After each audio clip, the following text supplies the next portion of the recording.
ಧರ್ಮಸ್ಥಳದ ವಿರುದ್ಧ ಷಡ್ಯಂತ್ರ ಜೊತೆಗೆ ಅಪಪ್ರಚಾರವನ್ನು ಮಾಡಲಾಗ್ತಿದೆ ಅನ್ನೋಂಥ ಸಾಕಷ್ಟು ಚರ್ಚೆಗಳು ಕೂಡ ಇರುವಂಥದ್ದು. ರಾಜ್ಯದ ವಿವಿಧೆಡೆ ಕೂಡ ಪ್ರತಿಭಟನೆ ಕೂಡ ಈಗ ಮಾಡ್ತಿರುವಂಥದ್ದು. ಈ ಎಲ್ಲ ವಿಚಾರಗಳ ಬಗ್ಗೆ ಮಾತನಾಡೋದಕ್ಕೆ ನಮ್ಮ ಜೊತೆಗೆ BJPಯ ಹಿರಿಯ ಮುಖಂಡರು ಮತ್ತು ರಾಜ್ಯಸಭಾ ಸದಸ್ಯರಾಗಿರುವಂಥ ಈರಣ್ಣ ಕಡಾಡಿ ಅವರು ಇದ್ದಾರೆ. ಅವರನ್ನು ಕೂಡ ನಾನು ಮಾತಾಡ್ತೀನಿ. ಸರ್, ಸುಮಾರು 10ರಿಂದ 12 ದಿನ ಆಯಿತು, ಏನು ಅನಾಮಿಕ ಹೇಳದಲ್ಲೆಲ್ಲ ಕೂಡ ಅಗೀಲಾಗ್ತಿದೆ. ಅಲ್ಲಿ ಏನಾಗ್ತಿದೆ ಅನ್ನೋಂಥ ಪ್ರಶ್ನೆ ಕೂಡ ತಮ್ಮ ಕರ್ನಾಟಕ ರಾಜ್ಯದಲ್ಲಿ ಈ ಹಿಂದೆ ಕೂಡ ಈ ರೀತಿಯಾದಂಥ ಘಟನೆಗಳನ್ನು ಸರ್ಕಾರಿ ಪ್ರೇರಿತ ಅಥವಾ ಸರ್ಕಾರಿ ಪ್ರಾಯೋಜಿತ ಘಟನೆಗಳು ಭಾಳಷ್ಟು ಕಡೆ ನಡೆದು, ಅಂದರೆ ಮಠ ಮಂದಿರಗಳ ದೇವಸ್ಥಾನಗಳ ಹೆಸರು ಕೆಡಿಸ್ತಕ್ಕಂಥ ಮತ್ತು ಶ್ರದ್ಧಾ ಕೇಂದ್ರಗಳ ಬಗ್ಗೆ ಜನರಿಗಿರ್ತಕ್ಕಂಥ ಭಾವನೆಗಳನ್ನು ಅಳಿಸಿ ಹಾಕ್ತಕ್ಕಂಥ ಕೆಲಸ ಎಲ್ಲೋ ಒಂದು ಕಡೆ ನಡೀತಾ ಇದೆ ವ್ಯವಸ್ಥಿತವಾಗಿ. ಅದರ ಮುಂದುವರೆದ ಭಾಗವಾಗಿ ಇವತ್ತು ಧರ್ಮಸ್ಥಳದಲ್ಲಿ ಕೂಡ ಆಗಿದೆ. ಹೀಗಾಗಿ SIT ತನಿಖೆ ಮಾಡ್ತಕ್ಕಂಥ ಸಂದರ್ಭದಲ್ಲಿ ನಾವು ಯಾರೂ ಬಾಯಿ ಬಿಡಲಿಲ್ಲ. ಯಾಕಂದರೆ ಪ್ರಿಜುಡಿಷ್ ಆಗ್ತದೆ.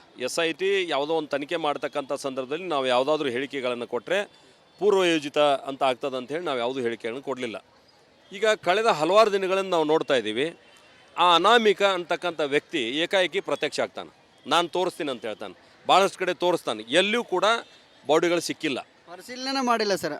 ಹಾಗೆ ಸತ್ಯ ಅನ್ನೋ ಸುಳ್ಳು ಅನ್ನೋ ಪರಿಶೀಲನೆ ಇಲ್ಲ. ಎಲ್ಲಿ ಹೇಳ್ತಾರೆ ಅಲ್ಲೆಲ್ಲ ಆಗಿತ್ತಲ್ಲ. ಹಾಂ, ಎಲ್ಲಿ ಬೇಕಲ್ಲಿ ಎಗಿತಾ ಇದ್ದಾರೆ, ಅದು ತಪ್ಪದ. ಈ ಸಿಕ್ಕಿಲ್ಲ ಅಂದಮೇಲೆ ನೀವು ಎಷ್ಟು ದಿವಸ ಅವ್ನ ಮಾತು ಕೇಳ್ತೀರಿ? ಹೀಗಾಗಿ ಅಂಥ ವ್ಯಕ್ತಿಗಳು ಯಾರು ಸರ್ಕಾರದ ವ್ಯವಸ್ಥೆಯನ್ನು ದಿಕ್ಕು ತಪ್ಪಿಸ್ತಕ್ಕಂಥ ಕೆಲಸವನ್ನು ಮಾಡ್ತಾರೆ, ಅಂಥವ್ರನ್ನ ಒದ್ದು ಒಳಗೆ ಹಾಕ್ತಕ್ಕಂಥ ಕೆಲಸ ಸರ್ಕಾರ ಕೂಡ ಮಾಡಬೇಕಾಗ್ತದೆ. ಜನರ ಭಾವನೆಗಳಿಗೆ ಬೆಲೆ ಕೊಡ್ತಕ್ಕಂಥ, ಜನರ ಭಾವನೆಯನ್ನು ಘಾಸಿಯಾಗಿದೆ ಅದನ್ನು ಸರಿಪಡಿಸ್ತಕ್ಕಂಥ ಕೆಲಸ ಕೂಡ ಸರ್ಕಾರ ಮಾಡಬೇಕಾಗ್ತದೆ. ಸುಮಾರು 10ರಿಂದ 15 ವರ್ಷಗಳಿಂದ ಕೂಡ ಧರ್ಮಸ್ಥಳದ ಬಗ್ಗೆ ತೇಜೋವಧೆ ಅಪಪ್ರಚಾರ ಆಗ್ತಿದೆ. ಹಿಂದೂ ಸಂಘಟನೆಗಳಾಗಲಿ ಅಥವಾ ಹಿಂದೂ ಮುಖಂಡರಾಗಲಿ ಯಾಕೆ ಅದ್ರ ಬಗ್ಗೆ ಧ್ವನಿ ಎತ್ತಾ ಇಲ್ಲ? ಏನಾದ್ರು ಹಿಂದೂ ಸಂಘಟನೆಯಲ್ಲಿ ಏನಾದರೂ ಒಗ್ಗಟ್ಟಿನ ಕೊರತೆ ಏನಾದರೂ ಇದೆಯಾ? ಇಲ್ಲ, ಒಂದು ಈ ವಿಷಯ ಬಂದಾಗ ಯಾವಾಗ ನಾವು ಹಿಂದೂ ಪರವಾಗಿ ಮಾತಾಡ್ತೀವಿ ಆವಾಗ ಅದನ್ನು ಇವರು ಜಾತಿ ಮಾಡ್ತಾರೆ ಅನ್ನುವಂಥ ಲೇಬಲನ್ನು ಹಚ್ಚತಕ್ಕಂಥ ಕೆಲಸ ಮಾಡ್ತಾರೆ. ಯಾವಾಗ ಹಿಂದೂ ವಿರೋಧಿಯಾಗಿ ಮಾತಾಡ್ತಾರೆ ಅವರೆಲ್ಲರೂ ಜಾತ್ಯತೀತರ ಅನ್ನುವಂಥ ಪಟ್ಟಿಯನ್ನು ಅವ್ರಿಗೆ ಅವರಷ್ಟು ಹಚ್ಕೋತಾರೆ. ಹೀಗಾಗಿ ಹಿಂದೂ ಪರ ವಿರೋಧಿ ಅನ್ನುವಂಥದ್ದಲ್ಲ, ಒಟ್ಟು ವ್ಯವಸ್ಥೆಯನ್ನು ಕೆಡಿಸ್ತಕ್ಕಂಥ ಒಂದು ವ್ಯವಸ್ಥೆಯನ್ನು ನಿರ್ಮಾಣ ಆಗಿದೆ.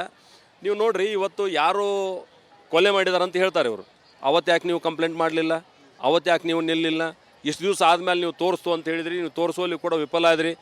ಅದು ಕೇವಲ ಅಷ್ಟೇ ಅಲ್ಲದ, ಕೆಲವು ಜನ ನೇರವಾಗಿ ಧರ್ಮಸ್ಥಳದ ಪೂಜ್ಯರಾಗಿರ್ತಕ್ಕಂಥ ವೀರೇಂದ್ರ ಹೆಗಡೆಯವರ ಹೆಸರನ್ನು ಕೆಡಿಸ್ತಕ್ಕಂಥ ಪ್ರಯತ್ನವನ್ನು ಮಾಡ್ತಾರೆ. ಇವತ್ತು ಇಡೀ ಕರ್ನಾಟಕ ರಾಜ್ಯದಾದ್ಯಂತ ಗ್ರಾಮೀಣ ಪ್ರದೇಶಗಳ ಅಭಿವೃದ್ಧಿ ಆಗ್ಬೇಕಂಥೇಳಿ ಅನೇಕ ಕಾರ್ಯಕ್ರಮಗಳನ್ನ ಇವತ್ತು ಧರ್ಮಸ್ಥಳ ತನ್ನ ಬಜೆಟ್ನಲ್ಲಿ ಮಾಡ್ಕೊಂಡು ಬರುವಂಥದ್ದನ್ನು ನಾವು ನೋಡಿದ್ದೀವಿ. ಅದು ಮಹಿಳಾ ಸ್ವಸಹಾಯ ಗುಂಪು ಇರ್ಬೋದು, ಅಥವಾ ಅನೇಕ ಡೈರಿ ಸಂಸ್ಥೆಗಳಿಗೆ ಸಹಾಯ ಮಾಡುವಂಥದ್ದು ಇರ್ಬೋದು, ಅಥವಾ ಮಹಿಳಾ ಅಭಿವೃದ್ಧಿ ಇರ್ಬೋದು. ಈ ರೀತಿ ಅನೇಕ ಚಟುವಟಿಕೆಗಳನ್ನ ಅವ್ರು ಮಾಡ್ತಾಯಿದ್ದಾರೆ.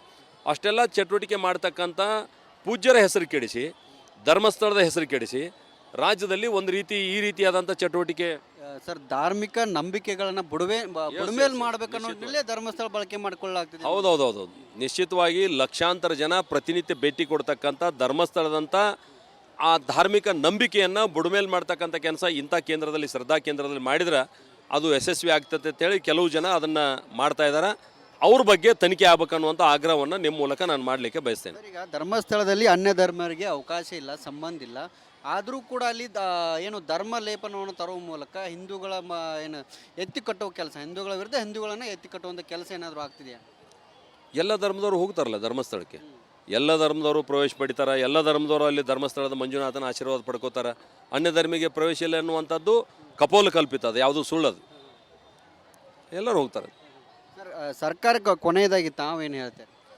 ಇಲ್ಲ, ಒಂದು ರಾಜ್ಯ ಸರ್ಕಾರ ತನ್ನ ಜವಾಬ್ದಾರಿಯನ್ನು ಮರೆತು ಈ ರೀತಿ ವರ್ತನೆ ಮಾಡ್ತಾ ಇದೆ ಅಂತ ನನಗೆ ಅನ್ನಿಸ್ತದೆ. ಯಾರೋ ಕೆಲವು ಜನ ಕಂಪ್ಲೇಂಟ್ ಕೊಟ್ಟರು ಅಂಥೇಳಿ ಈ ರೀತಿ ನೀವು ತನಿಖೆ ಮಾಡಬೇಕಾಗಿತ್ತು. ಆಯ್ತಪ್ಪ, ನೀನು ಇಷ್ಟು ದಿವಸ ಯಾಕೆ ಬಿಟ್ಟೆ, ನೀನು ಇವತ್ತು ಯಾಕೆ ಬಂದಿದೆಯಾ, ಎಷ್ಟು ಇಂಥದ್ದು ಮಾಡಿದೆಯಾ? ಮಾಡಿದಾನಂದ್ರೆ ಅವನು ಆರೋಪಿ ಆಗ್ತಾನೆ. ಅವನು ಶವಗಳನ್ನು ನಾನು ಹೂತು ಹಾಕಿದ್ದೀನಿ ಅಂತ ಹೇಳುವಂಥದ್ದು ಅವನೊಬ್ಬ ಆರೋಪಿ ಆಗ್ತಾನೆ. ಅವನು ಯಾಕೆ ಎನ್ಕ್ವೈರಿ ಮಾಡಲಿಲ್ಲ? ಅವನು ಹೇಳಿದಲ್ಲಿ ನೀವು ಹೋಗಿದ್ರಿ, ಹಡ್ಡುವಂಥ ಕೆಲಸ ಮಾಡಿದ್ರಿ, ಇವತ್ತು ಯಾವ ಬಾಡಿ ಸಿಕ್ಕಿಲ್ಲ. ಹೀಗಾಗಿ ಸರ್ಕಾರಕ್ಕೆ ನಾನು ಒತ್ತಾಯ ಮಾಡ್ತೇನೆ, ಯಾರು ಈ ರೀತಿ ಸರ್ಕಾರದ ವ್ಯವಸ್ಥೆಯನ್ನು ದುರುಪಯೋಗ ತೊಗೊಂಡಾದ್ರೆ ಅಂಥವ್ರನ್ನ ಒದ್ದು ಒಳಗಾಕಿ ಅವ್ರ ಮೇಲೆ ಕಾನೂನಿನ ಕಠಿಣ ಕ್ರಮ ಜರುಗಿಸಬೇಕು. ನಂಬರ್ 1. ನಂಬರ್ 2, ಧರ್ಮಸ್ಥಳದಂಥ ಶ್ರದ್ಧಾ ಕೇಂದ್ರದ ಮೇಲೆ ಅಪನಂಬಿಕೆ ಮೂಡ್ತಕ್ಕಂಥ ಕೆಲಸ ಏನು ನೀವು ಮಾಡಿದಿರಿ, ವಾಪಸ್ ಆ ನಂಬಿಕೆಗೆ ಕಾರಣ ಆಗುವಂಥ ವಾತಾವರಣ ನಿರ್ಮಾಣ ಮಾಡೋದು ಕೂಡ ಸರ್ಕಾರ ಜವಾಬ್ದಾರಿ ಅಂತ ನಿಮ್ಮ ಮೂಲಕ ಹೇಳಲಿಕ್ಕೆ ನಾನು ಬಯಸ್ತೇನೆ. ಭಕ್ತರು ಕೊನೆಯದಾಗಿ ಸರ್, ಭಕ್ತರು ಒಂದು ಪ್ರಶ್ನೆ ಮಾಡ್ತಿದ್ದಾರೆ. ವಿಧಾನಸೌಧದಲ್ಲಿ ಹಣ ಇದೆ, ಅದನ್ನು ಅಗಿಬೇಕನ್ನೋ ನಿಟ್ಟಿನಲ್ಲಿ ಯಾರೋ ಒಬ್ರು ಹೇಳಿದ್ರೆ ಅದನ್ನು ಅಗದು ಬಿಡ್ತೀರಾ ಅನ್ನೋ ನಿಟ್ಟಿನಲ್ಲಿ CM ಪ್ರಶ್ನೆ ಮಾಡ್ತಿದ್ದಾರೆ. ಅದೇ ಆ ರೀತಿಯಾದಂಥ ಅಸಂಬದ್ಧ ನಿರ್ಣಯ ತಗೊಂಡಾಗ ಜನರಲ್ಲಿ ಈ ರೀತಿಯಾದಂಥ ಪ್ರಶ್ನೆಗಳು ಹುಟ್ಟುವುದು ಸಹಜದ. ಹೀಗಾಗಿ ಜನ ಕಾನೂನನ್ನು ಕೈಗೆ ತೆಗೆದುಕೊಳ್ಳೋಕ್ಕಿಂತ ಮುಂಚೆ, ಯಾಕಂದರೆ ಇಡೀ ರಾಜ್ಯದ ಜನ ಇದರಿಂದ ಭಾಳ ತೊಂದರೆ, ಅಂದರೆ ನಮ್ಮ ಇದ್ರ ಮೇಲೆ ಈ ರೀತಿ ಆಯ್ತಲ್ಲ ಅನ್ನುವಂಥದ್ದು ಒಂದು ಆಘಾತ ಆಗಿದೆ ಜನರಿಗೆ.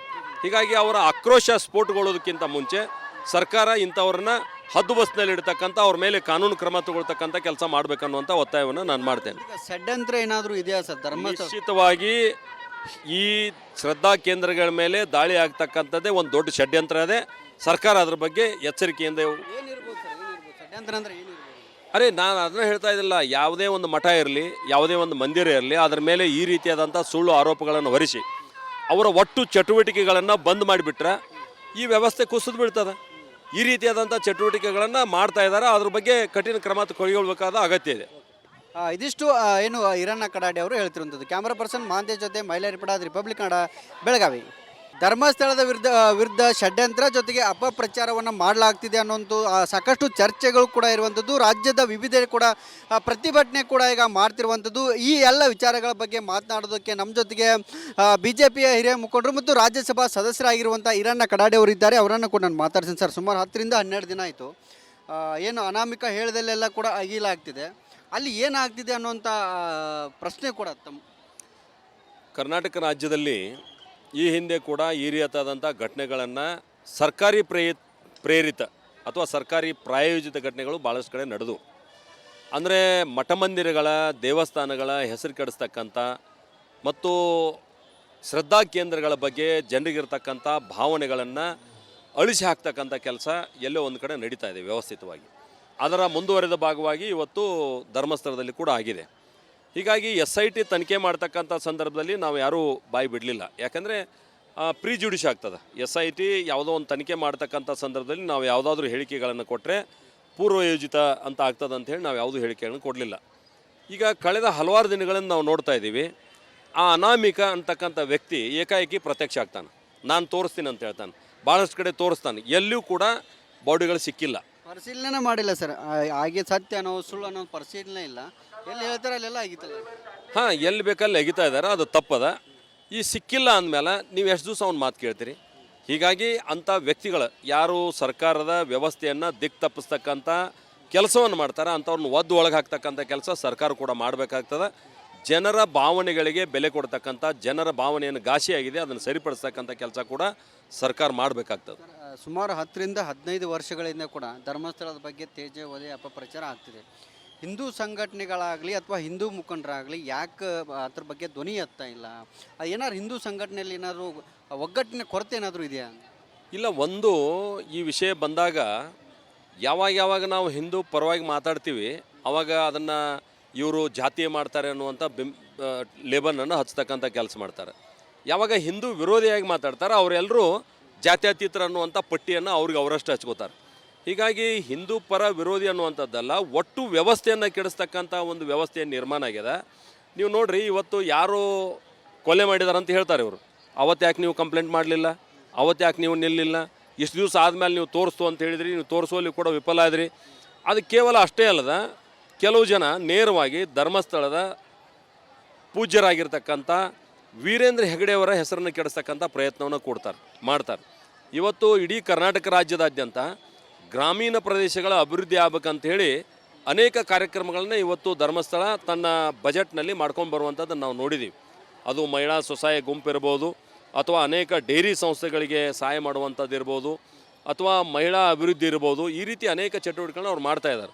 ಅಷ್ಟೆಲ್ಲ ಚಟುವಟಿಕೆ ಮಾಡ್ತಕ್ಕಂಥ ಪೂಜ್ಯರ ಹೆಸರು ಕೆಡಿಸಿ, ಧರ್ಮಸ್ಥಳದ ಹೆಸರು ಕೆಡಿಸಿ ರಾಜ್ಯದಲ್ಲಿ ಒಂದು ರೀತಿ ಈ ರೀತಿಯಾದಂಥ ಚಟುವಟಿಕೆ ಸರ್, ಧಾರ್ಮಿಕ ನಂಬಿಕೆಗಳನ್ನು ಬುಡಮೇಲೆ ಮಾಡಬೇಕನ್ನೋದ್ರಲ್ಲೇ ಧರ್ಮಸ್ಥಳ ಬಳಕೆ ಮಾಡಿಕೊಳ್ಳಲಾಗ್ತದೆ. ಹೌದೌದೌದು, ನಿಶ್ಚಿತವಾಗಿ ಲಕ್ಷಾಂತರ ಜನ ಪ್ರತಿನಿತ್ಯ ಭೇಟಿ ಕೊಡ್ತಕ್ಕಂಥ ಧರ್ಮಸ್ಥಳದಂಥ ಆ ಧಾರ್ಮಿಕ ನಂಬಿಕೆಯನ್ನು ಬುಡಮೇಲೆ ಮಾಡ್ತಕ್ಕಂಥ ಕೆಲಸ ಇಂಥ ಕೇಂದ್ರದಲ್ಲಿ, ಶ್ರದ್ಧಾ ಕೇಂದ್ರದಲ್ಲಿ ಮಾಡಿದ್ರೆ ಅದು ಯಶಸ್ವಿ ಆಗ್ತದೆ ಅಂತೇಳಿ ಕೆಲವು ಜನ ಅದನ್ನು ಮಾಡ್ತಾ ಇದ್ದಾರೆ. ಅವ್ರ ಬಗ್ಗೆ ತನಿಖೆ ಆಗ್ಬೇಕನ್ನುವಂಥ ಆಗ್ರಹವನ್ನು ನಿಮ್ಮ ಮೂಲಕ ನಾನು ಮಾಡಲಿಕ್ಕೆ ಬಯಸ್ತೇನೆ. ಈಗ ಧರ್ಮಸ್ಥಳದಲ್ಲಿ ಅನ್ಯ ಧರ್ಮರಿಗೆ ಅವಕಾಶ ಇಲ್ಲ, ಸಂಬಂಧ ಇಲ್ಲ. ಆದರೂ ಕೂಡ ಅಲ್ಲಿ ಏನು ಧರ್ಮ ಲೇಪನವನ್ನು ತರುವ ಮೂಲಕ ಹಿಂದೂಗಳ ಎತ್ತಿ ಕಟ್ಟುವ ಕೆಲಸ, ಹಿಂದೂಗಳ ವಿರುದ್ಧ ಹಿಂದೂಗಳನ್ನು ಎತ್ತಿ ಕಟ್ಟುವಂಥ ಕೆಲಸ ಏನಾದರೂ ಆಗ್ತಿದೆಯಾ? ಎಲ್ಲ ಧರ್ಮದವರು ಹೋಗ್ತಾರಲ್ಲ ಧರ್ಮಸ್ಥಳಕ್ಕೆ, ಎಲ್ಲ ಧರ್ಮದವರು ಪ್ರವೇಶ ಪಡಿತಾರೆ, ಎಲ್ಲ ಧರ್ಮದವರು ಅಲ್ಲಿ ಧರ್ಮಸ್ಥಳದ ಮಂಜುನಾಥನ ಆಶೀರ್ವಾದ ಪಡ್ಕೋತಾರೆ. ಅನ್ಯ ಧರ್ಮಿಗೆ ಪ್ರವೇಶ ಇಲ್ಲ ಅನ್ನುವಂಥದ್ದು ಕಪೋಲ ಕಲ್ಪಿತ, ಅದು ಯಾವುದು ಸುಳ್ಳದು, ಎಲ್ಲರೂ ಹೋಗ್ತಾರೆ. ಸರ್ ಸರ್ಕಾರಕ್ಕೆ ಕೊನೆಯದಾಗಿ ತಾವೇನು ಹೇಳ್ತಾರೆ? ಇಲ್ಲ, ಒಂದು ರಾಜ್ಯ ಸರ್ಕಾರ ತನ್ನ ಜವಾಬ್ದಾರಿಯನ್ನು ಮರೆತು ಈ ರೀತಿ ವರ್ತನೆ ಮಾಡ್ತಾ ಇದೆ ಅಂತ ನನಗೆ ಅನ್ನಿಸ್ತದೆ. ಯಾರೋ ಕೆಲವು ಜನ ಕಂಪ್ಲೇಂಟ್ ಕೊಟ್ಟರು ಅಂಥೇಳಿ ಈ ರೀತಿ ನೀವು ತನಿಖೆ ಮಾಡಬೇಕಾಗಿತ್ತು. ಆಯ್ತಪ್ಪ, ನೀನು ಇಷ್ಟು ದಿವಸ ಯಾಕೆ ಬಿಟ್ಟೆ, ನೀನು ಇವತ್ತು ಯಾಕೆ ಬಂದಿದೆಯಾ, ಎಷ್ಟು ಇಂಥದ್ದು ಮಾಡಿದೆಯಾ, ಮಾಡಿದಾನಂದ್ರೆ ಅವನು ಆರೋಪಿ ಆಗ್ತಾನೆ. ಅವನು ಶವಗಳನ್ನು ನಾನು ಹೂತು ಹಾಕಿದ್ದೀನಿ ಅಂತ ಹೇಳುವಂಥದ್ದು, ಒಬ್ಬ ಆರೋಪಿ ಆಗ್ತಾನೆ. ಅವನು ಯಾಕೆ ಎನ್ಕ್ವೈರಿ ಮಾಡಲಿಲ್ಲ?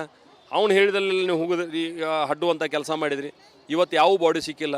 ಹೀಗಾಗಿ ಸರ್ಕಾರಕ್ಕೆ ನಾನು ಒತ್ತಾಯ ಮಾಡ್ತೇನೆ, ಯಾರು ಈ ರೀತಿ ಸರ್ಕಾರದ ವ್ಯವಸ್ಥೆಯನ್ನು ದುರುಪಯೋಗ ತೊಗೊಂಡಾದ್ರೆ ಅಂಥವ್ರನ್ನ ಒದ್ದು ಒಳಗಾಕಿ ಅವ್ರ ಮೇಲೆ ಕಾನೂನಿನ ಕಠಿಣ ಕ್ರಮ ಜರುಗಿಸಬೇಕು. ನಂಬರ್ 1. ನಂಬರ್ 2, ಧರ್ಮಸ್ಥಳದಂಥ ಶ್ರದ್ಧಾ ಕೇಂದ್ರದ ಮೇಲೆ ಅಪನಂಬಿಕೆ ಮೂಡ್ತಕ್ಕಂಥ ಕೆಲಸ ಏನು ನೀವು ಮಾಡಿದಿರಿ, ವಾಪಸ್ ಆ ನಂಬಿಕೆಗೆ ಕಾರಣ ಆಗುವಂಥ ವಾತಾವರಣ ನಿರ್ಮಾಣ ಮಾಡೋದು ಕೂಡ ಸರ್ಕಾರ ಜವಾಬ್ದಾರಿ ಅಂತ ನಿಮ್ಮ ಮೂಲಕ ಹೇಳಲಿಕ್ಕೆ ನಾನು ಬಯಸ್ತೇನೆ. ಭಕ್ತರು ಕೊನೆಯದಾಗಿ ಸರ್, ಭಕ್ತರು ಒಂದು ಪ್ರಶ್ನೆ ಮಾಡ್ತಿದ್ದಾರೆ. ವಿಧಾನಸೌಧದಲ್ಲಿ ಹಣ ಇದೆ, ಅದನ್ನು ಅಗಿಬೇಕನ್ನೋ ನಿಟ್ಟಿನಲ್ಲಿ ಯಾರೋ ಒಬ್ರು ಹೇಳಿದ್ರೆ ಅದನ್ನು ಅಗದು ಬಿಡ್ತೀರಾ ಅನ್ನೋ ನಿಟ್ಟಿನಲ್ಲಿ CM ಪ್ರಶ್ನೆ ಮಾಡ್ತಿದ್ದಾರೆ. ಅದೇ ಆ ರೀತಿಯಾದಂಥ ಅಸಂಬದ್ಧ ನಿರ್ಣಯ ತಗೊಂಡಾಗ ಜನರಲ್ಲಿ ಈ ರೀತಿಯಾದಂಥ ಪ್ರಶ್ನೆಗಳು ಹುಟ್ಟೋದು ಸಹಜದ. ಹೀಗಾಗಿ ಜನ ಕಾನೂನನ್ನು ಕೈಗೆ ತೆಗೆದುಕೊಳ್ಳೋಕ್ಕಿಂತ ಮುಂಚೆ, ಯಾಕಂದರೆ ಇಡೀ ರಾಜ್ಯದ ಜನ ಇದರಿಂದ ಭಾಳ ತೊಂದರೆ, ಅಂದರೆ ನಮ್ಮ ಇದರ ಮೇಲೆ ಈ ರೀತಿ ಆಯ್ತಲ್ಲ ಅನ್ನುವಂಥದ್ದು ಒಂದು ಆಘಾತ ಆಗಿದೆ ಜನರಿಗೆ. ಹೀಗಾಗಿ ಅವರ ಆಕ್ರೋಶ ಸ್ಫೋಟಗೊಳ್ಳೋದಕ್ಕಿಂತ ಮುಂಚೆ ಸರ್ಕಾರ ಇಂಥವ್ರನ್ನ ಹದ್ದುಬಸ್ನಲ್ಲಿ ಇಡ್ತಕ್ಕಂಥ, ಅವ್ರ ಮೇಲೆ ಕಾನೂನು ಕ್ರಮ ತಗೊಳ್ತಕ್ಕಂಥ ಕೆಲಸ ಮಾಡಬೇಕನ್ನುವಂಥ ಒತ್ತಾಯವನ್ನು ನಾನು ಮಾಡ್ತೇನೆ. ಈಗ ಷಡ್ಯಂತ್ರ ಏನಾದರೂ ಇದೆಯಾ ಸರ್ ಧರ್ಮಸ್ಥಳ? ನಿಶ್ಚಿತವಾಗಿ ಈ ಶ್ರದ್ಧಾ ಕೇಂದ್ರಗಳ ಮೇಲೆ ದಾಳಿ ಆಗ್ತಕ್ಕಂಥದ್ದೇ ಒಂದು ದೊಡ್ಡ ಷಡ್ಯಂತ್ರ ಇದೆ. ಸರ್ಕಾರ ಅದ್ರ ಬಗ್ಗೆ ಎಚ್ಚರಿಕೆಯಿಂದ ಏನಿರ್ಬೋದು ಸರ್, ಏನಿರ್ಬೋದು ಷಡ್ಯಂತ್ರ ಅಂದರೆ ಏನಿರ್ಬೋದು? ಅರೆ, ನಾನು ಅದನ್ನ ಹೇಳ್ತಾ ಇದ್ದಿಲ್ಲ. ಯಾವುದೇ ಒಂದು ಮಠ ಇರಲಿ, ಯಾವುದೇ ಒಂದು ಮಂದಿರ ಇರಲಿ, ಅದರ ಮೇಲೆ ಈ ರೀತಿಯಾದಂಥ ಸುಳ್ಳು ಆರೋಪಗಳನ್ನು ಹೊರಿಸಿ ಅವರ ಒಟ್ಟು ಚಟುವಟಿಕೆಗಳನ್ನು ಬಂದ್ ಮಾಡಿಬಿಟ್ರೆ ಈ ವ್ಯವಸ್ಥೆ ಕುಸಿದು ಬೀಳ್ತದೆ. ಈ ರೀತಿಯಾದಂಥ ಚಟುವಟಿಕೆಗಳನ್ನು ಮಾಡ್ತಾ ಇದ್ದಾರೆ, ಅದ್ರ ಬಗ್ಗೆ ಕಠಿಣ ಕ್ರಮ ಕೈಗೊಳ್ಳಬೇಕಾದ ಅಗತ್ಯ ಇದೆ. ಇದಿಷ್ಟು ಏನು ಈರಣ್ಣ ಕಡಾಡಿ ಅವರು ಹೇಳ್ತಿರುವಂಥದ್ದು. ಕ್ಯಾಮ್ರಾ ಪರ್ಸನ್ ಮಹಾಂತೇಶ್ ಜೊತೆ ಮೈಲಾರಿಪಡ, ರಿಪಬ್ಲಿಕ್ ಕನ್ನಡ, ಬೆಳಗಾವಿ.